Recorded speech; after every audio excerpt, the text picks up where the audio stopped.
Subscribe करें और bell दबाएं ताकि कोई खबर रह न जाए।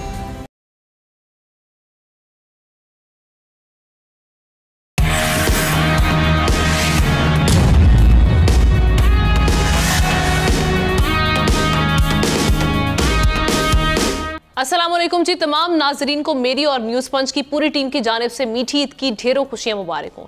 ईद के रंग हम देख रहे हैं हर सू फैले हुए दिखाई दे रहे हैं। यकीनन आप लोग भी अपने फ्रेंड्स एंड फैमिली के साथ ईद का पहला दिन खूब एंजॉय कर रहे होंगे।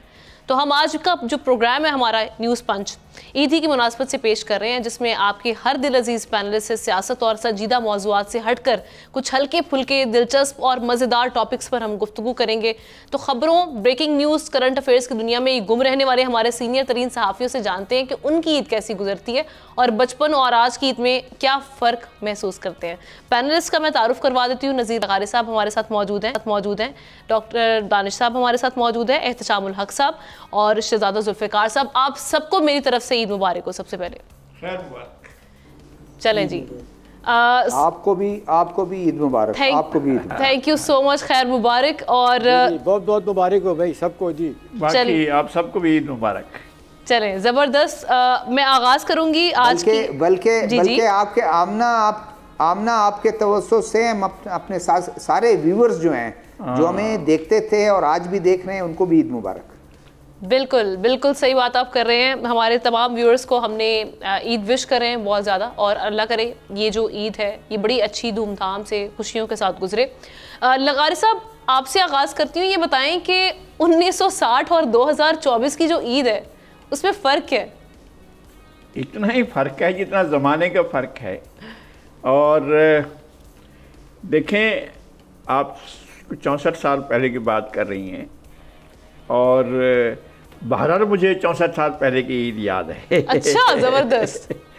तो देखें, वो बचपन जो था, आप अंदाज़ा करें कि मेरा ख्याल नहीं है कि उस वक्त तक डेरा गाजी खान के किसी शहर में, यानी ज़िला बहुत बड़ा ज़िला था और ये शुरू होता था डेरा इस्माइल ख़ान से और सिंध से जाकर लगता था, एक ही ज़िला होता था। और ये डेरा इस्माइल ख़ान से लेकर डेरा बुगटी और ज़िला जैकोबाद कश्मीर तक जाकर लगता था। तो ये कोई बहुत तवील और 200 किलोमीटर से ज़ायद फासला इसका होता था। और बिजली उस वक्त तक सिर्फ डिस्ट्रिक्ट हेडक्वार्टर में थी। हमारा करीबी शहर जामपुर था, वहाँ बिजली नहीं थी। और अब तो बिजली मेरे ख्याल में पाकिस्तान का एक बड़ा IT का मरकज़ है और उसकी आबादी भी अब मेरे ख्याल में लाख से ऊपर चली गई है। जब हम वहाँ थे तो वहाँ 5000 के करीब आबादी थी और बड़ा शहर समझा जाता था। और हमारे घर जो होते थे बारानी इलाकों में होते थे और हम ऐसी जगह पर होते थे जहाँ उस वक्त तक, शायद आज भी बिजली का कोई तस्वर नहीं है। बहुत ही पसमानदा सोसाइटी थी। बहुत पहाड़ कोहे सुलेमान के दामन में और रोड को ही होती है, जो पहाड़ी नाले होते हैं उनसे पानी आता है और हमारी फसलें, मौसमी फसलें हुआ करती थी, वहाँ पर होते थे। शदीद गुर्बत, अफलास, खाना बदोशी और ज़िंदगी ऐसी होती थी कि आग भी हम लोग रगड़ से बनाते थे। लेकिन साहब उस में खुशी थी। हाँ, जिंदगी में खुशी अपनी जगह पर। वो दिन याद आते हैं तो बहुत अच्छे लगते हैं। हम रोज़ी की तलाश में और इस शहर ने हमें बहुत कुछ दिया है। हमने ज़िंदगी में कभी नहीं सोचा था कि मीडिया में जो सबसे बड़ा अखबार समझा जाएगा हम उसके एडिटर बनेंगे, बल्कि ग्रुप एडिटर बनेंगे। ये कभी नहीं सोचा था। हम ये सब कुछ करने भी नहीं आए थे। अब इस चैनल में हमने बहुत ज़्यादा काम भी किया है, बहुत ज़्यादा प्रोग्राम भी किए हैं, बहुत से ज़्यादा लोगों से इंटरेक्शन भी हुआ है।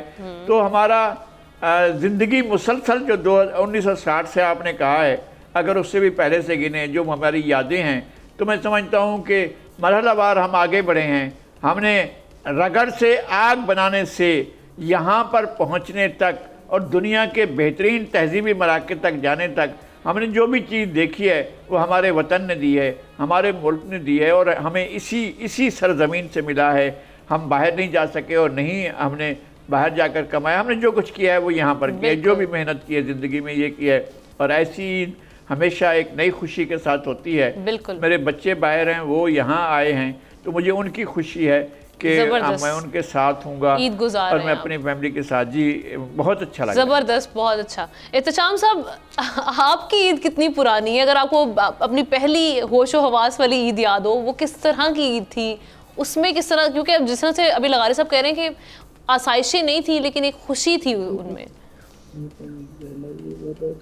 चलिए आपने थोड़ा सा लिहाज किया, हमने लगारी साहब से 1960 पे पहुंची है, तो मुझे लग रहा था क्या लगारी साहब के साथ मेरी अंडरस्टैंडिंग लेवल वो ना वो माइंड ना करते, तो मैं जरा सोच समझ के अपने पैनलिस्ट की जानिब आऊंगी। नहीं, उसके बाद फिर यह है कि 70 के बाद फिर मैं डेफिनेटली यकीन था कि अब आप डॉक्टर दानिश के पास आएंगी और जनाब उनको आप छोटा साबित करेंगी, आपस की बात है, वो भी इतने काके नहीं है, उनसे भी पूछ लीजिएगा, अच्छी बात है। एनीवे, ये तो I am just kidding, lighter note पे जी। देखिए बात ये है कि लगारी साहब ने बड़ी अच्छी बात की, बड़ी इंपॉर्टेंट बात की, दिल से निकली बात की। अब माजत के साथ वो वक्त खत्म चल गए, वो नज़र नहीं आता। पिंडी उन्होंने बात की है डेरा गाजी खां की, मैं पिंडी में पैदा हुआ। आमना आप यकीन करें, अगर पिंडी आप गई हैं तो मरी रोड पीसी से लेके तो मेरा ख्याल है 3-4 किलोमीटर आ जाएं आप, नाज सिनेमा एक मशहूर जगह है, उसके बाद शहर ख़त्म हो जाता था। 75 तक ना मगर हार्डली आबादी मेरा ख्याल है 2-2.5 लाख की आबादी थी। और आप यकीन कीजिएगा कि पूरे ईद वाले दिन ना हम रिश्तेदार अजीज़ सबके घरों में पूरे शहर में घूम के शाम को आ जाते थे। अरे वाह। जो आप उसके बाद फिर हमारे लोग हमारे रिश्तेदार अजीज़ हमारी तरफ आया करते थे। तो पहली तो बात यह है कि अब आलम ये हो गया कि अब ये कि ईद वाले दिन नमाज़ पढ़ने के बाद वालिदैन की कब्रों पे जाना। अब अपने बच्चों को कहते हैं कि जी कब्रिस्तान जाना, तो कहते हैं अब आप खुद ही हो आए, हम तो अभी टीवी देखेंगे, हम ये करेंगे वो करेंगे। तो बात यह कि वो स्पिरिट नहीं रही। तो मुझे बताएं कि वक्त कितनी तेज़ी से गुजर रहा है। तो ये है कि ईद आती है, बच्चों की ईद होती है अब ज़्यादा।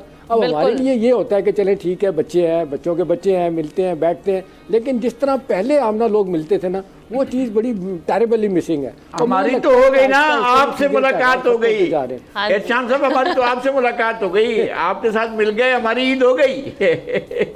चलिए ये सबसे अच्छी बात है कि आज भी अपनी टीम के साथ हमारी ईद हो गई। जी हाँ, एग्जैक्टली। चलिए डॉक्टर साहब, बहुत बहुत अच्छा लग रहा है। जी हाँ डॉक्टर साहब, आज भी कुछ थोड़े रूठे लग रहे हैं। मुझे लगता है डॉक्टर साहब को मुझसे कुछ शिकवे गिले हैं। डॉक्टर साहब आज शिकवे गिले बुलाकर मुझे बताइए। एक तो जैसे एहतशाम साहब कह रहे हैं डॉक्टर साहब भी इतने छोटे नहीं है, अगर आप उनका नंबर बाद में लेके आ रहे हैं।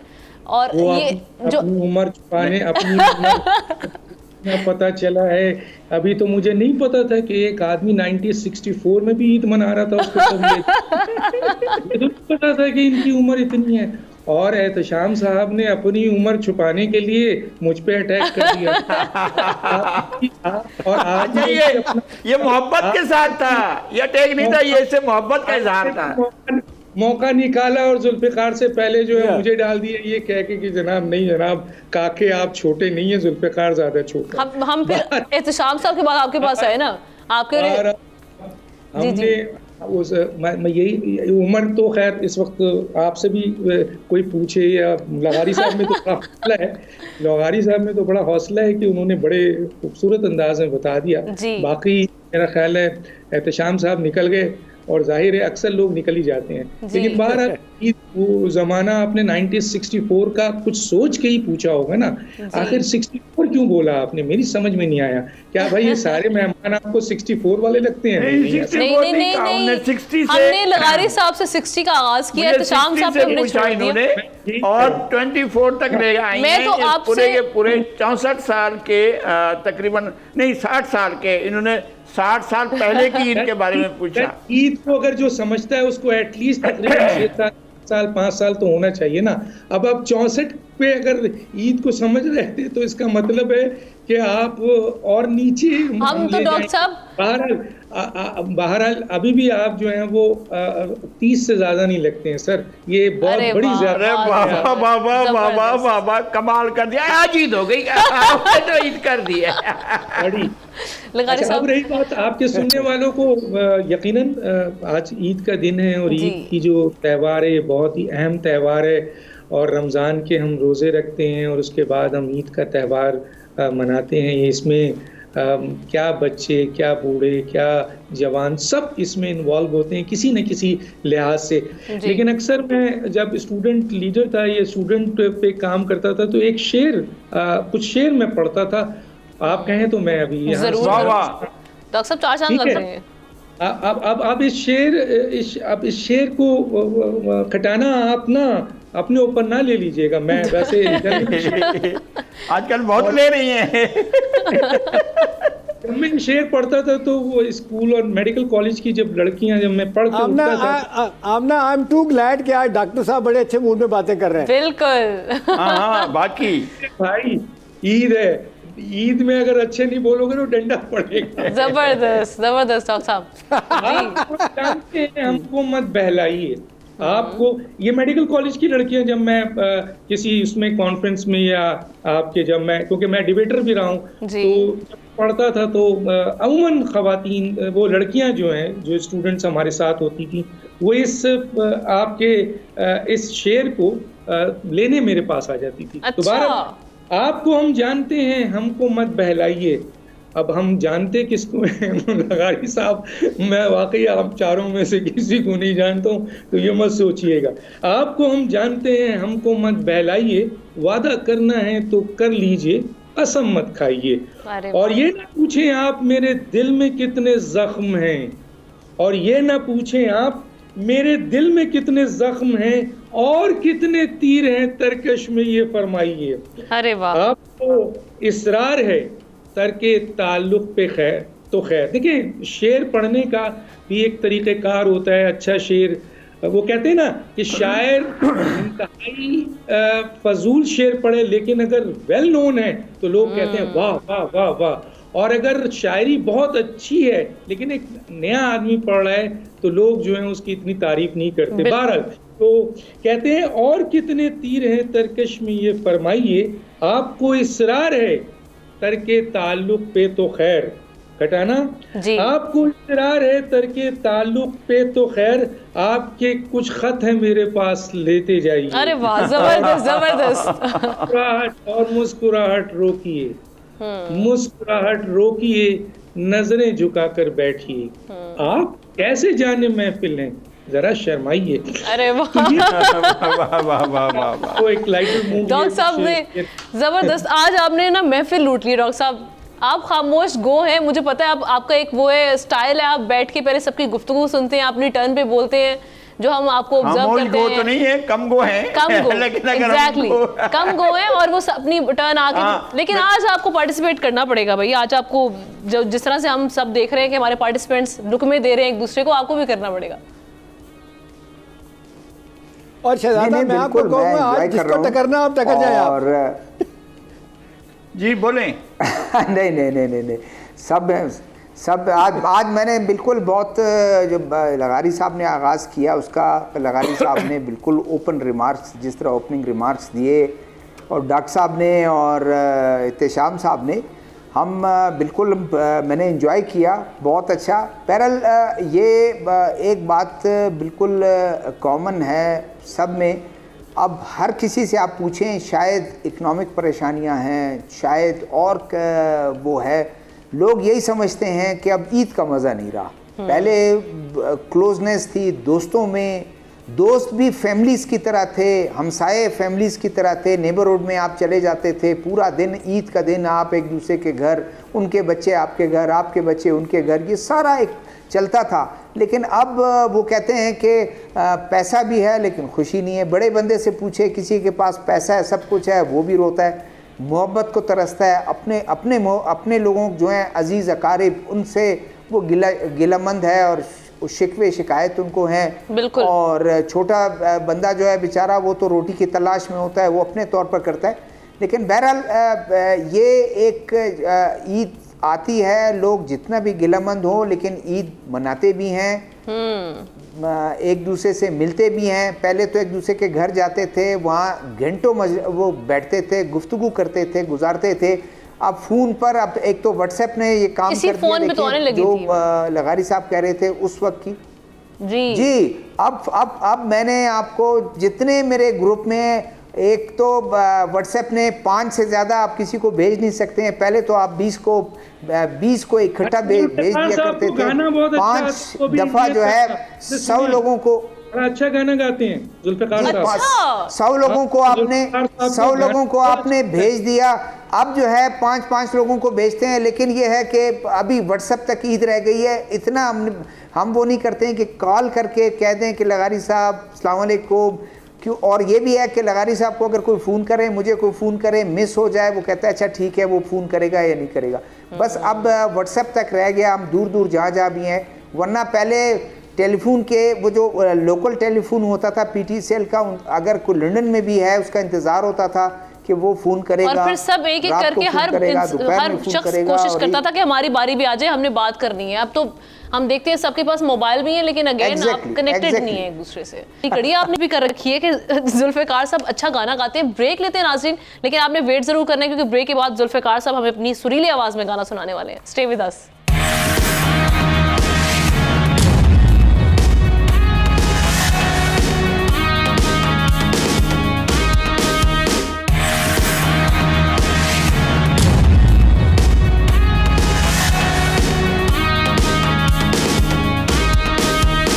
Welcome back once again. जिन नाजरीन ने हमें अभी ज्वाइन किया उन सबको एक बार फिर से ईद मुबारक। और जनाब, जिस तरह से हमारे पैनलिस्ट हमारे साथ आज भी मौजूद हैं, हमारा साथ दे रहे हैं, हम उन्हीं के साथ ईद सेलिब्रेट कर रहे हैं, विच इज़ रियली गुड।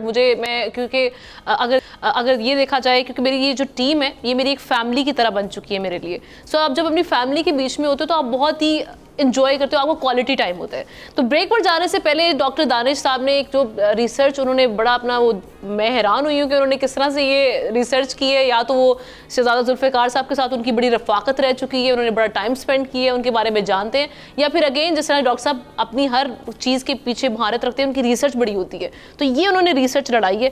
अब जनाब शक्ल का एक शख्स जो है वो गाते हुए देखा था, तो मुझे ये अच्छा मुशाहबत, बिल्कुल प्योर मुशाहबत है, बड़ी अच्छा ये था, इसलिए अगर सुना इंटरेस्टिंग मौका पे दस्तूर भी है और सब कुछ है, तो जुल्फ़िकार साहब भी हैं। चले जुल्फ़िकार साहब, अब तो सबने रिक्वेस्ट कर दिया, रस्म दुनिया भी है भाई। हाँ जी, निभाइए फिर। अब नहीं बिलीव डॉक्टर दानिश नहीं, मैं बिल्कुल वो कहते हैं मैं सुना देता है, बिलीव में मुझे कोई गाना नहीं आता। अरे नहीं करें, वरना मैं कोई नहीं, इतना माहौल बनाया, इतना माहौल बनाया, इतना हमने इतनी ख्वाहिश की, हमने अपने व्यूअर्स को वेट करवाया, और डॉक्टर साहब ने ऐसा माहौल बना दिया कि हम तो ब्रेक के दौरान आप कहती रही हैं, लोग हैरान होंगे कि भाई ये गाने भी गाते हैं, ये तजियाकार, तो मेरा ख्याल है अब तो बात बन जानी चाहिए जी। सुना दें, नहीं यकीन करें, अगर आता जरूर मैं गुनगुना देता। जुल्फ़िकार साहब, आपने चले आपको कोई गाना तो नहीं आता, आपको यकीनन कोई मिली नगमा आता होगा, मिली नगमा सुना दें हमें, हमारे जो चाहने वाले हैं वो सुनना चाह रहे हैं। अब सबने देखिए, नहीं जरूर मैं सुना देता है, बिलीव मी मुझे नहीं आता। आपको शायरी तो मैं इस्तेमाल गुनगुना तो दें। अच्छा, आपने कहा आपने इतनी अच्छी महफिल है, इतना अच्छा प्लेटफॉर्म है, और मैं जरूर सुनाता। आप शेर सुना दें। अब आपके ऊपर ये जो एक आ चुकी है ना कि सबने कहा है कि हाँ शहजादा जुल्फ़िकार साहब ने अपनी पार्टिसिपेशन पूरी शो करवानी है, तो जनाब अब हमारी टीम भी पीछे से रिक्वेस्ट करिए कि तो आमना अगर मुझे पता होता मैं जरूर कुछ लिख के लाता, कुछ शेर अब जो है वो याद कर लेता, मैं शेर सुना देता हूं उनकी जगह पे, लेकिन मुझे नहीं पता था। हमें पता है अगर बलोच किसी बात पर अड़ जाए तो उसे राजी करना बहुत मुश्किल होता है। ये दिल से आई है, ये दिल से आई है। मैं शेर सुना देता हूँ, मुझे एक अच्छा शेर याद आ गया। अच्छा जी, अच्छा जी आमना, मुझे एक शेर याद आ रहा है, मैंने ख्याल है जो हमारे मुल्क के हालात चल रहे हैं उस हवाले से फैज़ अहमद फैज़ का पुराना शेर है, वो मुझे बहुत अच्छा लगता है, आई एम श्योर आपको भी अच्छा लगेगा। उन्होंने कहा था कि हर चारा घर को चारा गरी से गुरेज था, वरना हमें जो दुख थे वो ला दबाना थे। हाय हाय कि हर जो आने वाला था वो बहुत कुछ कर सकता था, लेकिन नहीं किया। हमारे दुख ऐसे नहीं थे कि लादवान की दवा नहीं थी। शाम साहब हटाना बेचारी 22, 20, 25 की होगी, आप यार 60-65 के शेर सुना रहे हैं उसको, नहीं तो उसको कहाँ समझ आएगी? डॉक्टर साहब नहीं, डॉक्टर साहब नहीं, शेर समझने की कोशिश, शेर जो है ना वो उसका टाइमिंग का कोई ताल्लुक नहीं, शेर होता है डॉक्टर साहब। शोला एक गुल से आप सुने, मैं शेर सुना रहा हूँ, मूड में आ गए, मैं शेर सुना रहा हूँ। झील में पत्थर न फेंकिए, दिल की खामोश झील में पत्थर न फेंकिए, ये भी तो हादसा है कि पानी ठहर गया। तो ये डॉक्टर साहब से मैंने पूछा कितने शेर सुना रहे हैं, चलो डॉक्टर साहब के जवाब में आमना मैं शेर सुना देता हूँ, शायद इनके दिल की बात होगी। वो शेर है कि मैं सोचता था कि वो जख्म भर गया होगा, खुला दरीचा दराई कहा सदा खुला दरीचा दराई सदा कहा के नहीं। तो डॉक्टर साहब की दिल की तर्जुमानी हो गई। जबरदस्त। शोलाए गुल से चमन जलता है, सुने चले। शोलाए गुल से चमन जलता है, शहर की आग से बन जलता है। अब घटा दिल को घटा देती है, अब घटा दिल को घटा देती है, अब तन जाए तो तन जलता है। ओए होए डॉक्टर साहब सारे आज तो ब्यूटीफुल। गाना भी सुना दें यार प्लीज। और वो भी 1964 का, जब वो क्या होती आपके दौर की और वो जो उस वक्त की जो हीरोइन होती थी मधुबाला, और ये आप जो बड़े बड़े नामी गिरामी अब इस दुनिया में नहीं रहे, जो आपके साथी हुआ करते थे। तो अब आप कोई गाना सुनाइए। डॉक्टर साहब आप चाहते हैं आपके जमाने के अशोक कुमार के हम गाने सुनाएं, वो तो नहीं सुना सकते ना। मुझे नहीं पता कि मेरा ताल्लुक अशोक कुमार से है या मेरा ताल्लुक बूजे खान से है, लेकिन मैं ये जानता हूँ कि इस वक्त जो है ना मैं आप दोनों से बहुत छोटा हूँ। डॉक्टर साहब एक सवाल जो है तो आपको डॉक्टर साहब कहने की जरूरत नहीं पेश आनी चाहिए थी। नहीं जब कह दिया तो फिर बात खत्म होगी ना, कहे बगैर बात होनी चाहिए थी। डॉक्टर साहब आमना मुझसे ये कह रही थी कि मैं डॉक्टर साहब से एक बड़ा सवाल पूछूंगी, तो अब ये सवाल भूल गई हैं, वो सवाल मैं पूछ लेता हूँ। आपने MBBS किया जी और डॉक्टर बने और अपना नाम छुपा दिया, सिर्फ तखल्लुस लगा दिया और आगे सहाफत की तरफ, यानी शायर होकर और डॉक्टर होकर आप सहाफत की इस खारदार में आए हैं, तो इसका रास्ता कैसे गुजरा है, कहाँ तक कैसे यहाँ पहुँचे? हाँ बहुत अच्छा सवाल किया। देखिए एक तो मेरा नाम जाहिर है कि आपको पता है कि जो नाम इजी होता है लोग वो पिक कर लेते हैं, और जाहिर है शाहिद इकबाल दानिश मेरा नाम है। अच्छा। और जो इजी नाम होता है लोग उसको जो है पिक कर लेते हैं, और मैं थोड़ी बहुत शायरी भी कर देता था स्टूडेंट लाइफ में, तो उसकी बुनियाद पर जो है वो आपके दानिश तखल्लुस इस्तेमाल हो जाता था।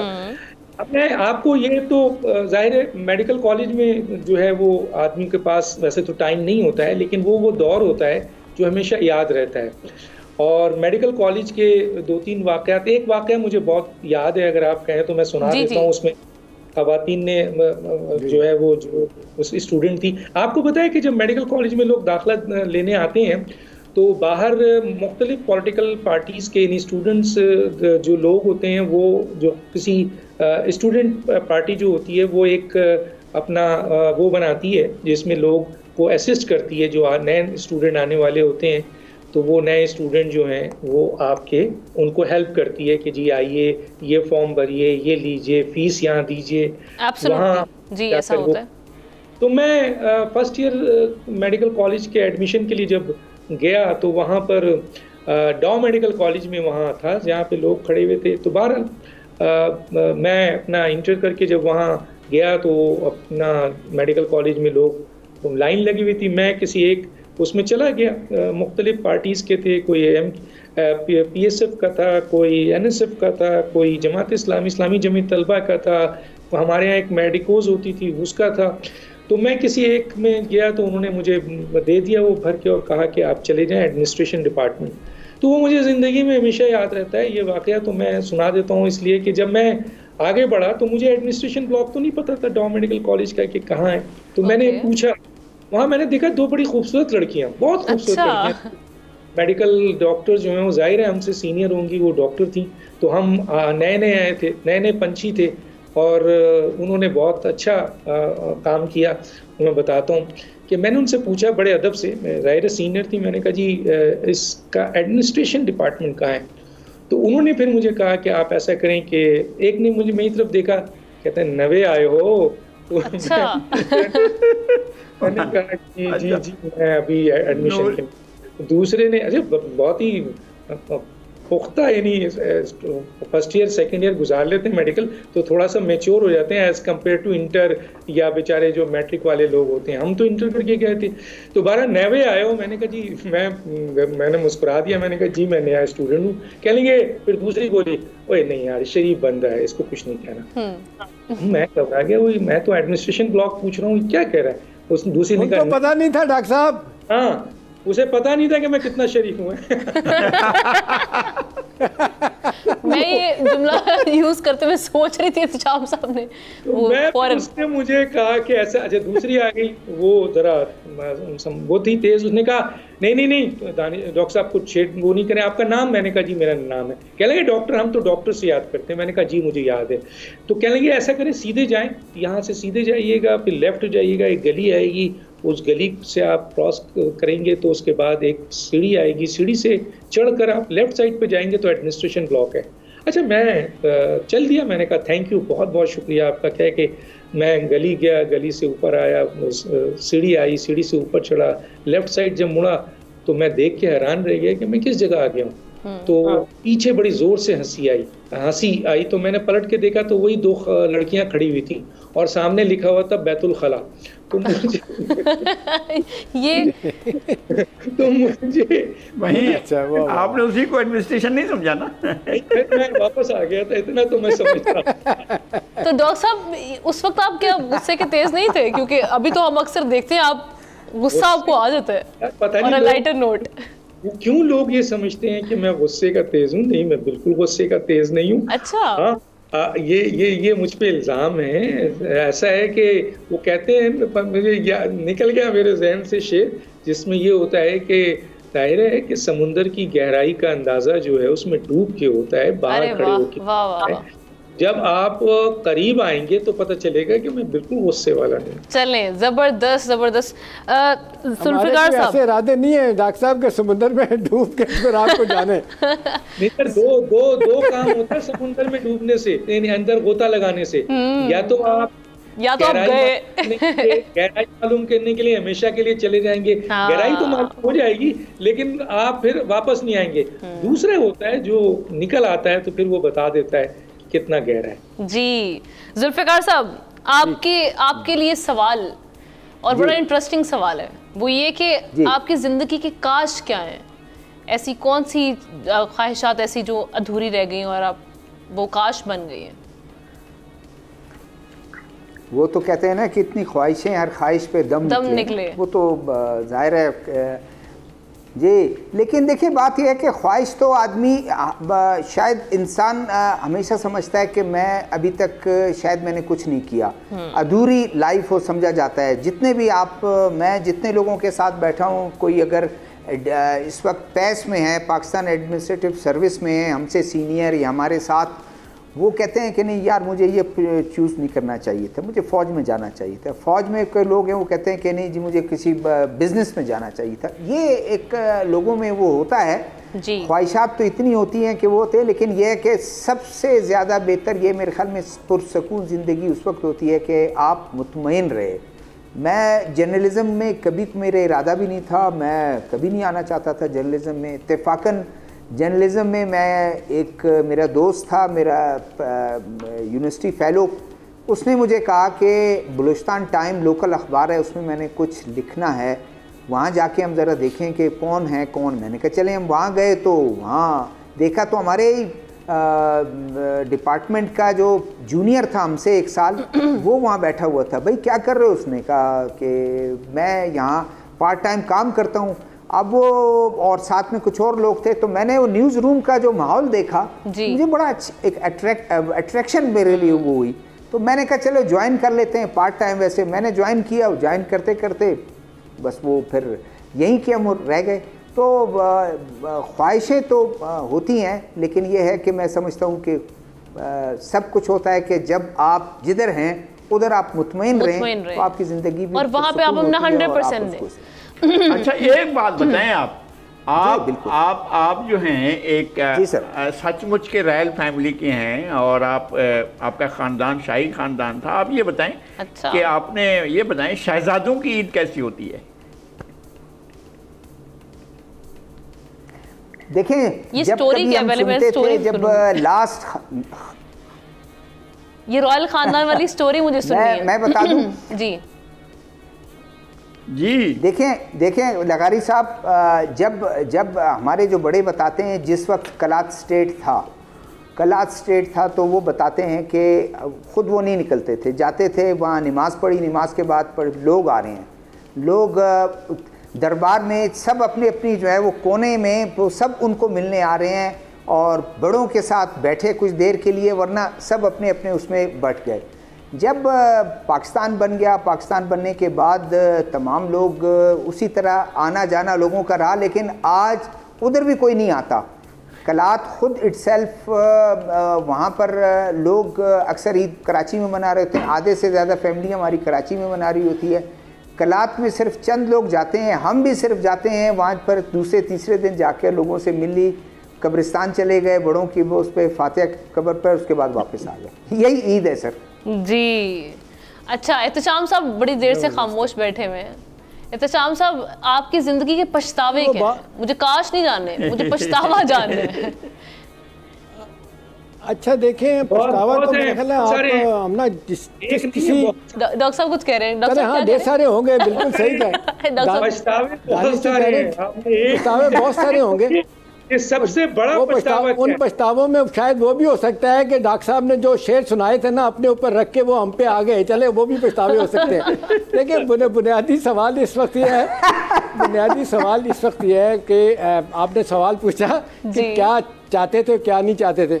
अब ना मैं उस लिहाज से, अब आप क्योंकि बात ही ऐसे मौके पे हो रही है तो मैं आपको बताऊं कि मैं बड़ा उस लिहाज से लकी हूँ कि मैं इस प्रोफेशन में आना चाहता था, और जिसको कहते हैं ना बाय डिफ़ॉल्ट नहीं बाय डिज़ाइन आया था। अच्छा। वालिद साहब 9 जमातें पढ़े हुए थे, लेकिन जब पाकिस्तान बना, हम तो इधर ही पैदा हुए, तो एक अखबार रोज़ाना आता था घर हमारे, और एक किताब घर, एक बड़ी रोड पे दुकान होती थी, वहाँ पे किताबें लोग लेके आते थे, जिसको कहते हैं किराए पे किताबें मिलती थी। वो किताब लेके आते थे, फिर वो ही वुड मेक श्योर कि जनाब आप पूरी किताब पढ़ेंगे साथ साथ। तो देखिए उसके बाद फिर मुझे बहुत ज़्यादा इस लिहाज से एडवांटेज है कि मैंने लेट भुट्टो साहब की असम्बली जो है ना वो मैंने कवर की हुई है। वहाँ में पीटीवी की तरफ से मुझे इजाज़त मिल गई थी, मैंने ग्रेजुएशन की तो वहाँ चला गया, फिर मास्टर किया, उसके बाद फिर मैं मॉर्निंग न्यूज़ अखबार में आया, फिर 8 साल वहाँ रहा, फिर तकरीबन क्वार्टर ऑफ सेंचुरी डॉन अखबार में रहा। और फिर भी इंटरेस्टिंग बात है कि डॉन अखबार में आमना ऐसा होता है आज तक कि आप अगर डॉन अखबार में काम कर रहे हैं तो किसी और अखबार में नहीं काम कर सकते। अच्छा। इत्तेफाक की बात है, हमारे एडिटर अहमद अली खान साहब इंडिया गए हुए थे, तो मुझे अपॉर्चुनिटी एक किसी ऑफ़र हुई खलीज टाइम दुबई के अखबार से, तो मैंने कहा यार कि आप इस्लामाबाद में बेस्ड हैं तो आप हमारा भी काम कर दिया करें। तो वो मैंने हमीद हारून जो हमारे मालिक थे उनसे मैंने कहा कि जी खान साहब तो नहीं है, उन्होंने कहा चलें अब आपको अपॉर्चुनिटी मिल रही तो आप कर लें, तो मैंने कर ली। उसके बाद उन्हें नाराज़ भी हुए, लेकिन 12 रोज चलता रहा। चले जी, हमारी चिटचैट जारी है अपने पैनलिस्ट के साथ और बहुत ही इंटरेस्टिंग, मैं बहुत एंजॉय कर रही हूँ, क्योंकि जाहिर सी बात है ऐसे तजुर्बात हमारे साथ शेयर किए जा रहे हैं जिससे हमें सीखने का मौका भी मिल रहा है और इंटरेस्टिंग भी है। ऐसी मेमोरीज जो आप सुनना चाहते हैं कि पुराने अगर स्टाइल में ईद मनाई जाती थी तो किस तरह से मनाई जाती थी। एक ब्रेक लेते हैं, ब्रेक के बाद हाजिर होते हैं। बहुत सी डिस्कशन हमारे पास मौजूद है जो हमने करनी है ब्रेक के बाद।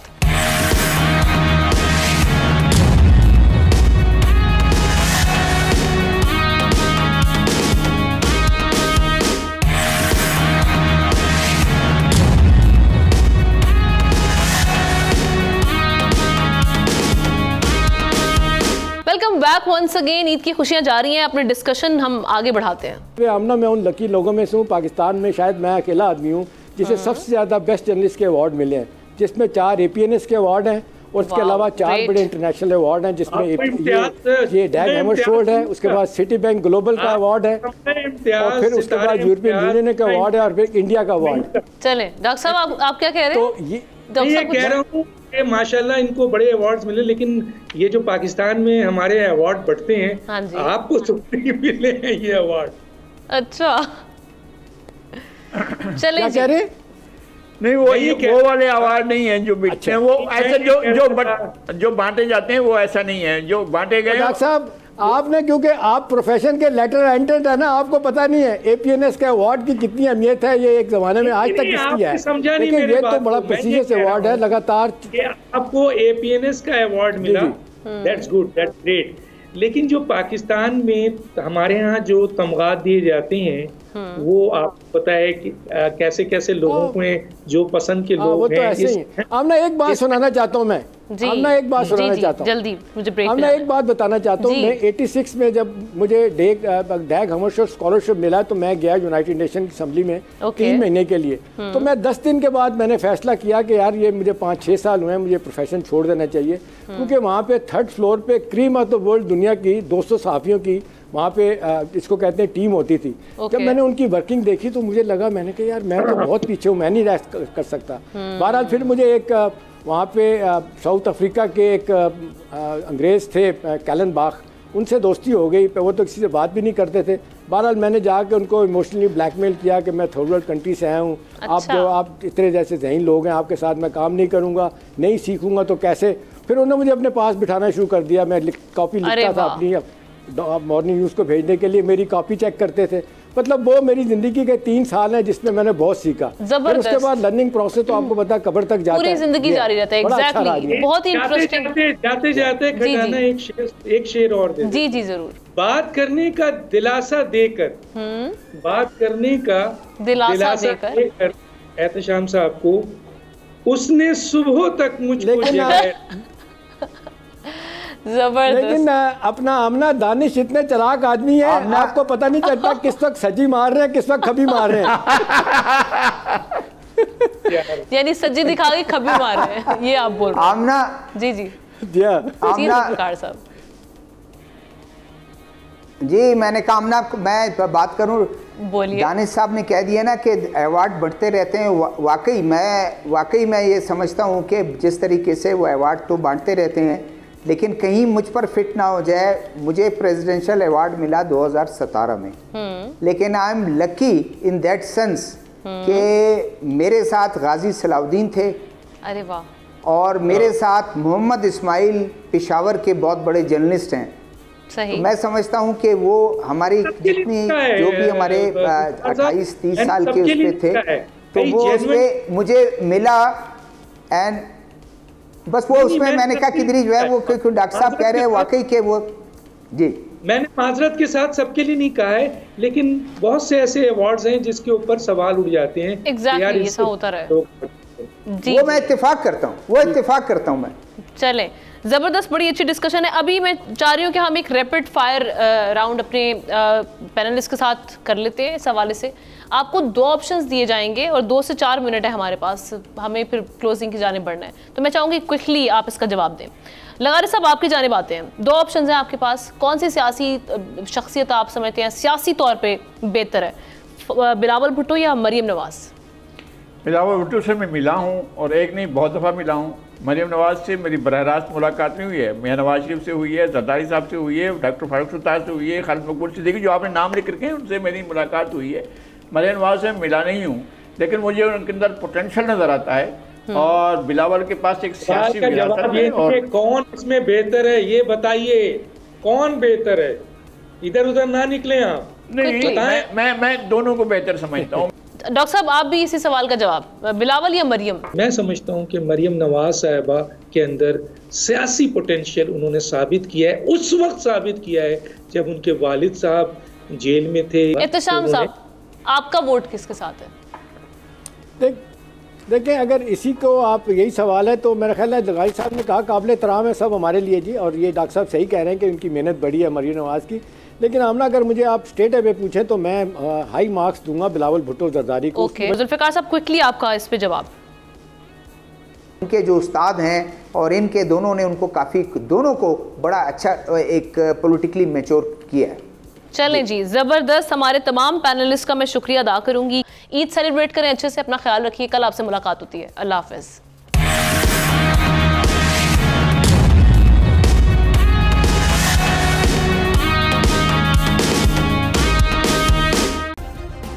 सब्सक्राइब करें और बेल दबाएं ताकि कोई खबर रह न जाए।